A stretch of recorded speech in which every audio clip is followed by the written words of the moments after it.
use a little bit of an analogy to describe the tonal shift that this game goes through. Alright, so imagine this scenario. You're just walking down the street, minding your own business. You're whistling. Right? And then suddenly, Cthulhu emerges from the depth of the underground, and it looks you in the eyes, sending you into a frenzy of insanity. And suddenly, oh no! You start to have visions of all your loved ones, all the people you know, dead in the streets. Their corpses have been eviscerated, disemboweled, slashed and hacked. Their blood is literally covering the world. It's a sea of blood and gore and guts and organs and lacerations.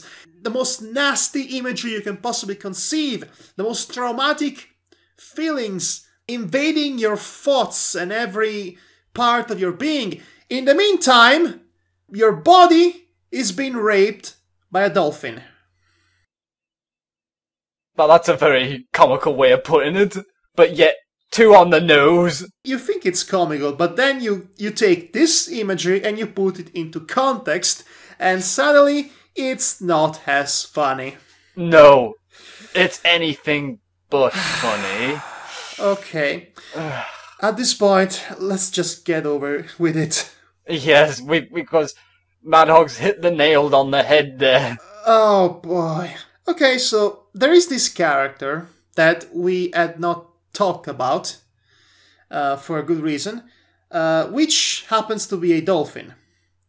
Called Sal. He is called Sal. He seems like the friendliest guy you ever met. He's always so affable and he's friendly. He's like Barney the dinosaur of the sea. Yes, he's the friendliest guy in the sea. And, well, it turns out he planned all of this. You know, all the bad things that happen in the game, including the Bunny Kingdom invading and all the horrible things that happen to anyone in this game, were caused by him. It was his plan to, a bit of a convoluted plan too, come to think of it, to basically destroy the protections, the seals that were preserving the stability of the kingdom, while also preventing a certain now undead princess from coming back from the Sea of Death, which is the world she was exiled to by Wadanohara's father.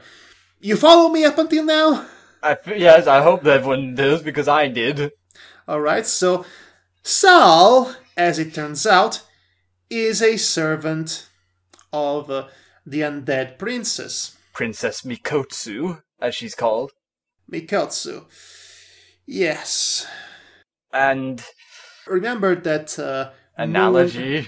Remember that moon-like pearl that we discussed earlier that was placed atop the palace? Yeah, it gets destroyed in a very dramatic scene. And at which point, well, the sea turns red, like blood red, and the moon starts to bleed out.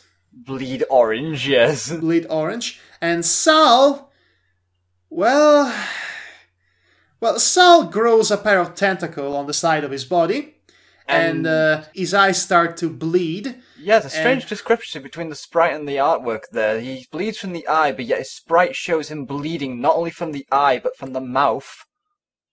Anyway, it turns out he was the one who planned all this, okay? Yeah, just because he felt the sea was not as it should be.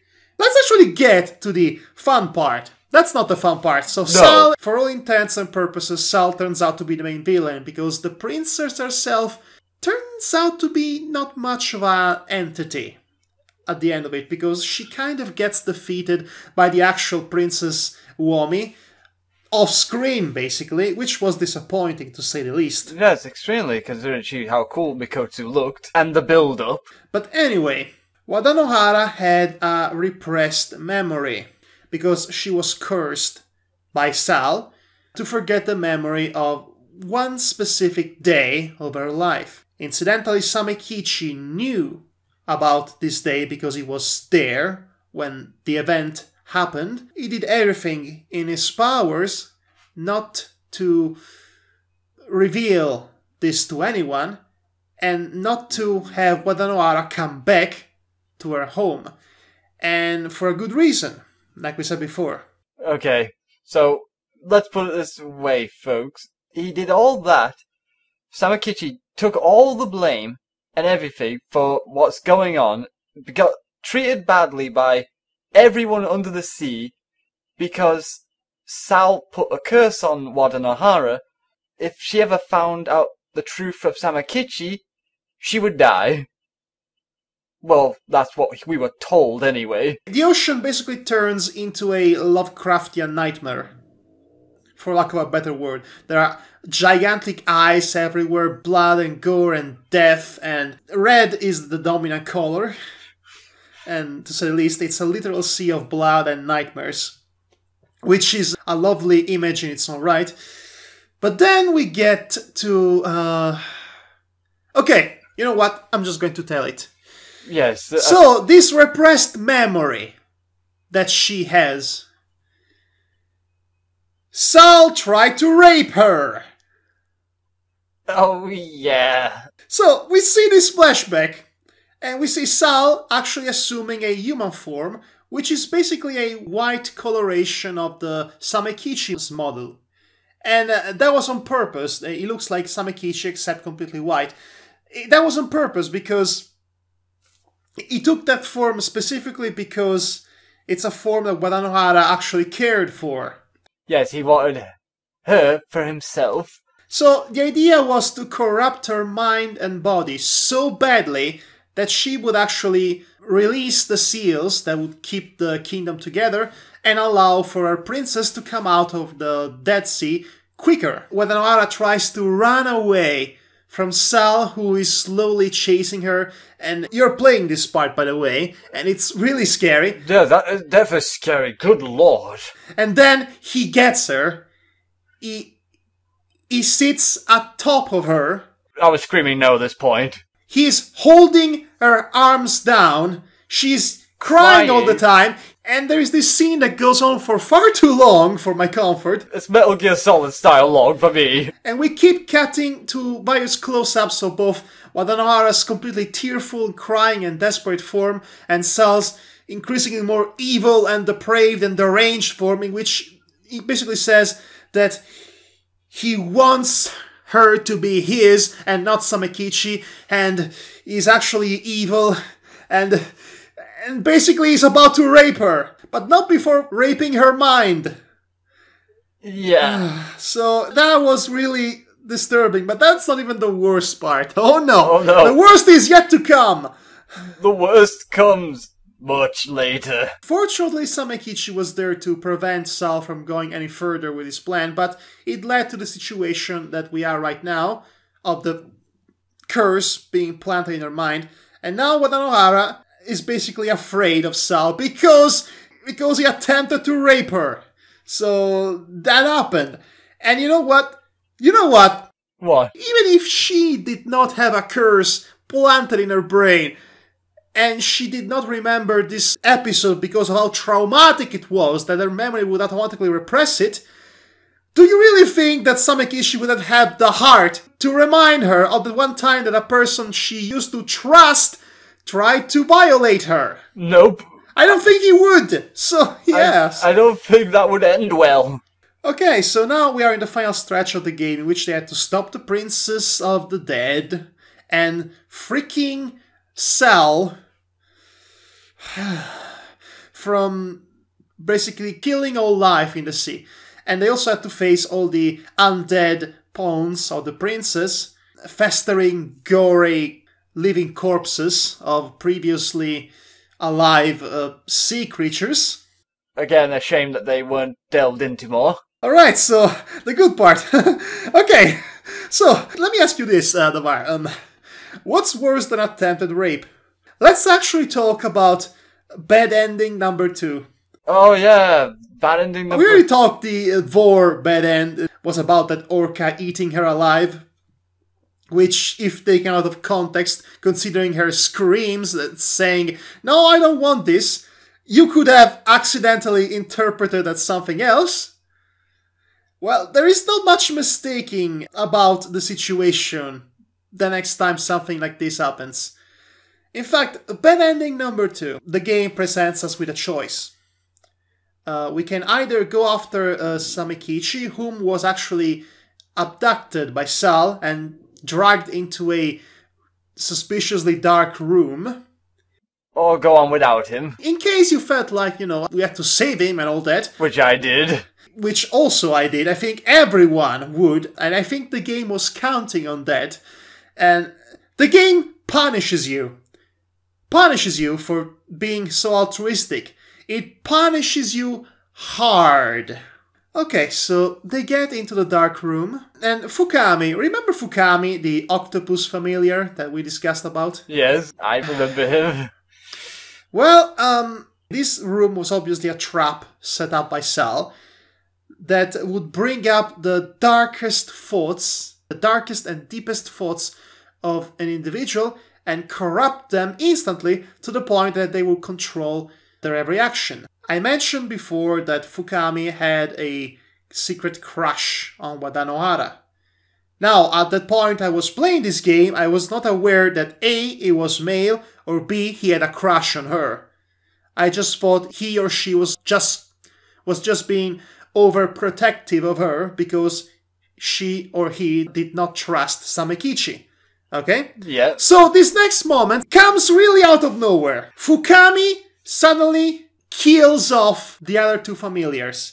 Like that, instantly. They are normal on 1 second and the next they are bloody messes. They are bloody messes ripped in half, dead corpses blooding on the ground. And Fukami is the only one left standing, covered in their life fluid. And Wadanohara turns around, see this, and it takes a fair few seconds and a fair few blinking. Which I think is understandable. Yeah, to realize just what happened. And then...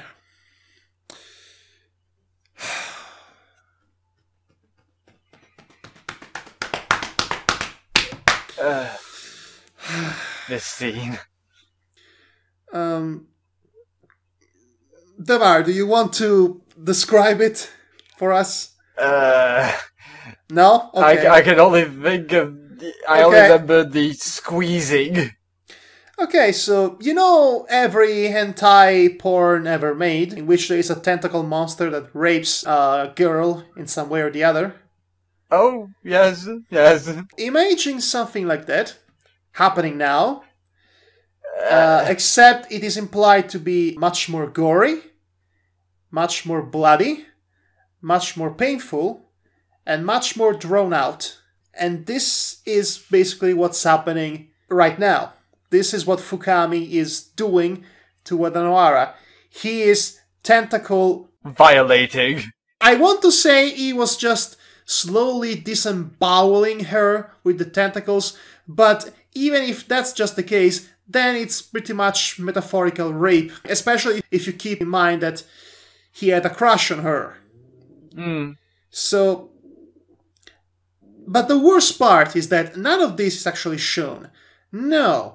What the game actually chooses, very cleverly, to show you while all of this is going on, while the rape and the disembowelment through tentacles is going on, what the game is actually showing you is a close-up of Fukami's face as it slowly twists and deforms into a malicious smirk, and his eyes are reddened and unrecognizable, like a demon-possessed monster, and he gets increasingly more and more covered in blood.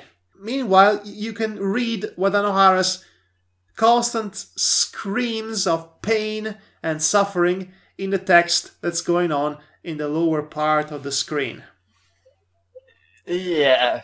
So after all that is done, Sal appears in the room and just claps at him. Good job! Welcome to the Dead Sea. You're one of us. You just want to kill this bastard. But at the same time, you're just so utterly disturbed and disoriented by this that you don't know how to react. Oh boy. But that's still not the worst part! No, it's not That's the worst. still not the worst part! By the way, after that, which was one of the bad ends, the game allows you to continue from the last point in which you had to choose, which is convenient. No, this is very convenient, actually. Yes, so naturally this time we choose to go on and never talk about this again. Okay, so far the theme is rape, rape, and more rape. Oh, no. Either real or metaphorical. So, actually, I forgot to mention something else that really disturbed me. What? That happens before this. In their first encounter with the Princess of the Dead, she basically gets inside Wadanohara's head and causes a few visions. We have this really horrifying sequence in which she just goes around the city like nothing happened, talking to the people she knows and loves, except all of these people that she knows and loves are dead. Ripped apart. Brains showing, eyes taken out. Yes, littering the streets in a sea of gore, and she's acting like everything is okay. And you know what? For a second I thought, this is really what happened, and she's just so far gone in delusion, she will never come back from that. And that downright horrified me. Yeah, that horrified me as well, actually. So there was a sigh of relief when it turns out to be all an illusion. But boy... that really sticks with you. Okay, so let's get to the ending, or should I say endings? Yeah. Okay, another thing. Okay, a thing that it's quite annoying. Well, actually, not annoying.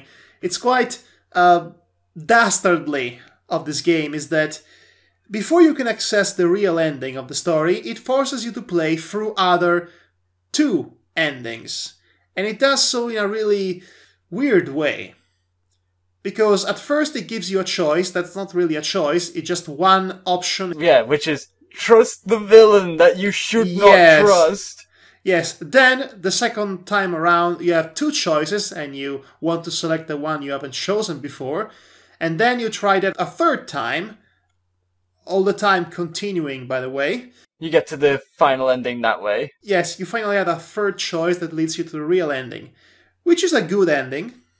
All things considered. Final ending, best ending. I stick with that ending. Can we forget the other two endings, please?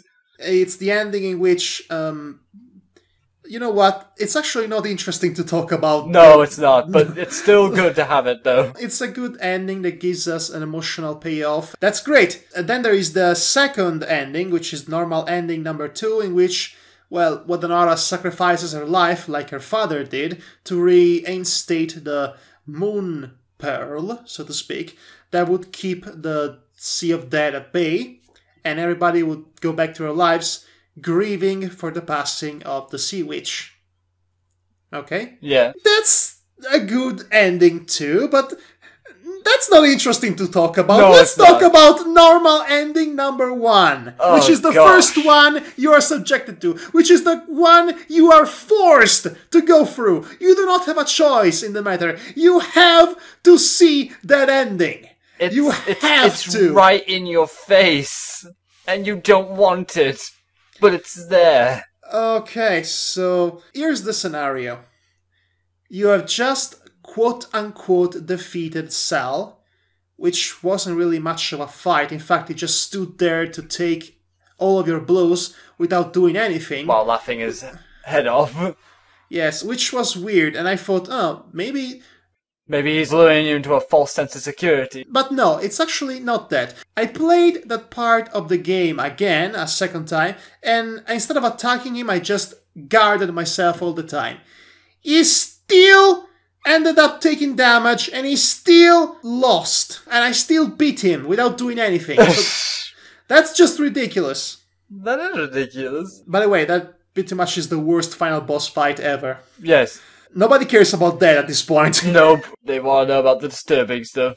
The game forces you to trust Sal because he tries to make a deal with you. Okay, so technically, the princess was defeated, and the army was defeated. He was defeated. But the Sea of Death was still there, and it was not going to go away anytime soon. The portal that brought the blood red sea into this world was still open. On top of all that, Sal was just about to kill Samakichi. Samakichi was lying on the ground, a bloody mess, which actually happened often in this game, I have to admit. Yeah. One of his eyes was gone. He had a scar now. Yeah. A cool scar. Well, yeah, there's like any other cool character with a cool scar. So Sal makes a deal with Wadanohara. and he says that if she becomes his, he will spare the life of Samakichi. He actually said, if you come over here, that I'll help Samakichi. Yes, come over here to the guy that always wanted to rape you. Warning bells are ringing. She gets closer to Sal, and then she makes the mistake of turning her back to him to talk one final time to Samakichi. At which point, she either gets stabbed in the back or something else happens, but nevertheless, it is not obviously shown, but what happens next is fairly obvious. It's the most dreadful and horrifying thing you'll ever read. He rapes her! Yes! He actually rapes her this time! And it's a long, drawn-out scene filled with screaming of pain and despair and suffering. And showing Samakichi's horrified face. And showing Sal's incredibly evil and delighted face. And the world is twisting around. It's basically the eclipse scene from Berserk. Except it's happening in the same game where you fight fish on a life preserver and bunnies. Oh god. And this happens and it goes on and on and on. And then, finally, she is so utterly ruined. She's so utterly destroyed, physically and mentally, that she turns into a blood-red witch and the new overlord of the Sea of Death. And while still having her upbeat attitude is crazy. And then in the final moments, and Samakichi looks at her, and she looks at Samakichi and says, "Come on, Samakichi, laugh with me." Ha ha ha ha ha ha. Jeez. Oh, that God. scene, the first time I saw this, I was so disgusted and outraged. So I kind of get it why some people would send death threats to the author of this game. I get that as well, but here's the thing. Despite the theme it's covering, it's still fiction, it's not in real life, so unless it happens in real life, then you shouldn't go pitchforks and torches on this. Especially since it's a free-to-play game. You can complain about it, like we have. So there you have it, folks. This is the best part of the game. It's not completely gratuitous, it doesn't come out of nowhere, but still, it feels like it is. It feels gratuitous and out of nowhere, because it's the same game you're fighting fish with life preservers, like I said. And you wear ink instead of golden armor, and there is a guy named Vendetto! Which you'll never get over. All these things culminate. And there is a war that gets stopped by two princesses hugging each other in true friendship spirit. And the power of friendship and whatnot. And then there is a dolphin raping a girl. It's like the most, it's, for metaphor's sake, imagine the bag of sweets from the Harry Potter series. The ones that has the most disgusting but also the most delightful sweets that you could eat. That's Wadanohara, but except worse. Sal is, honestly, possibly the most perfectly evil villain. Yes, the most despicable douchebag you will want to destroy. And you cannot even get the satisfaction of destroying him, because the actual battle with him is a joke. So there's that. It's like the creator is trolling us in the worst kind of way. Yeah, in regards to its overall theme, I get it.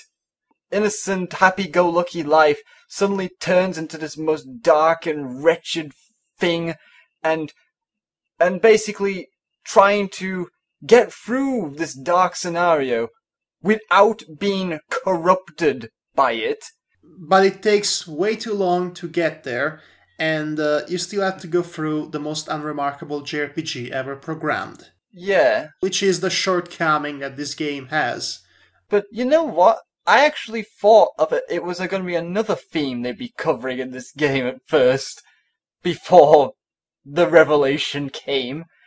I thought with all the little details like, you're able to look in the mirror and see Wadanohara's face with the happy-go-lucky face, and which slowly changes over time, which is a nice detail, by the way.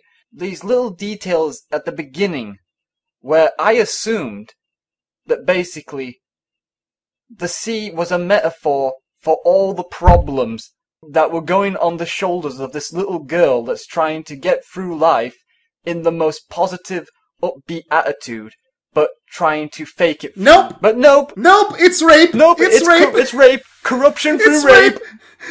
There are like 5 endings in this game, and 3 of those endings are either explicitly about rape, metaphorical rape, or vor, which is a form of rape. Yeah. So violations for everyone. So this is... So, in conclusion, that was Wadanohara and the Great Blue Sea. If you have stuck with us to this point, and you heard all the spoilerage, you do not need to play this game, but if you still want to play this game for your own, the link is still in the description, so you can get it from there. Other than that, I hope you understand why I chose not to show any footage from the game here. Next time we return to the freaking Team Yume not game cast at this point, we will resume the regular formula of actually showing the game we're talking about, because it's most certainly not going to be as heavy as this one. Oh yeah. What can top this one? Nothing can top this Nothing. one. Okay. Good night, everyone. Stay safe. Yes, good night. And take care of yourselves out in the big blue sea. Which is a metaphor for Imen. And innocence. Yes. Which is also a metaphor for Imen. Everything returns to the hymen. Yes, everything returns to the Imen. Especially when rape turns out to be the main theme of your story, basically. Good night. Well, it's more like corrupted love versus true love. But still, it involves rape. So, there you go. Bye! Take care.